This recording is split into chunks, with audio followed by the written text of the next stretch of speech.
fingers crossed he is doing okay. Goodness, thank you. All right, thank you so much, Adam. Well, stay with us. Some very interesting weather this morning. A lot of fog burning off, being pushed out to sea there, but warming up during the afternoon a little. What's next? Details after the break.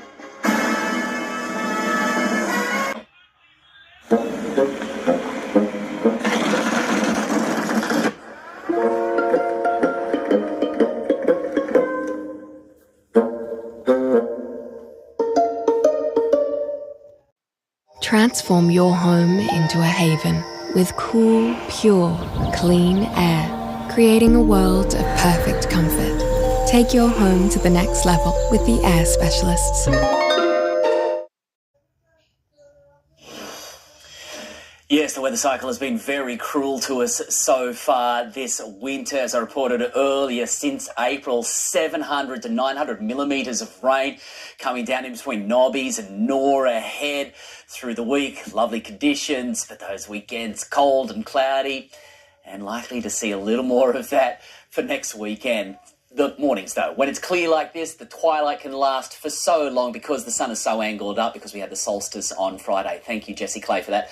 Past 24 hours, the showers again backing off, clearing for your Monday. Lovely conditions. We've got a huge low, very wintry now for Adelaide and throughout the southeast. And this is helping draw down a bit of a northerly influence. We've got a beautiful nor'wester on our hands throughout tomorrow. Throw in some sunshine and it's going to become lovely and mild and dry out the coast after another battering.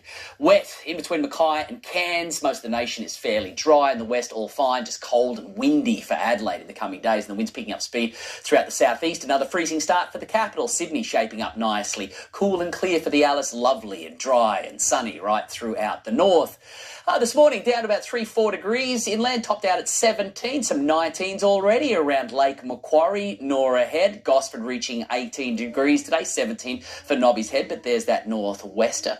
That's what we like during this time of the year. Throw in 100% sunshine from sunrise pretty much to sunset, and that is going to warm the afternoon nicely. But again, we'll have to deal with that chilly beginning, down to about 5-6 degrees, the central coast up to about 19 degrees for most. We may push a little bit beyond that with that nor'wester. Probably going to have a little bit of an ocean breeze draw in along the coastal fringe at some point throughout tomorrow afternoon. But for the valley floor, we're looking at generally the high teens and maybe some 20s as well. But a freezing start and frost and probably a little bit of fog and mist again. Not as bad as this morning, but fog and mist about again throughout tomorrow morning. The swell at about a metre, backing off now. We're into a smaller phase, 5 to 7 sun rising, down at about 5 to 5. It's an early morning low tide tomorrow morning, so we'll be hitting the high there just before 11 a.m. And the swell dropping below a metre now, so weak and lacklustre. But look at that lovely Monday to Friday period yet again, and there's your weekend. At least the numbers aren't as big, so it shouldn't be as brutal as what we've seen so far.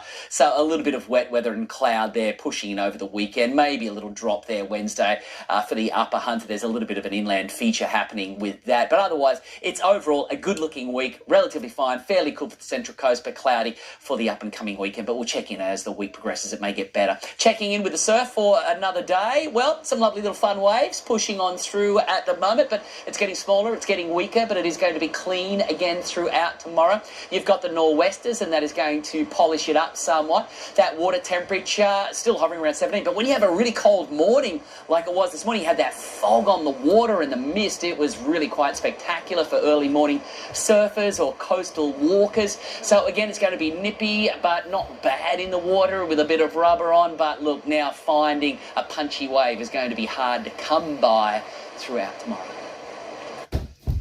Thank you, Gav. And before we go tonight, a power outage is affecting more than 2,000 customers in inner-city Newcastle. Cause isn't known, but Ausgrid expects to have it restored by 8:30. And that's the news for this Monday from all of the NBN team. Good night. Good night.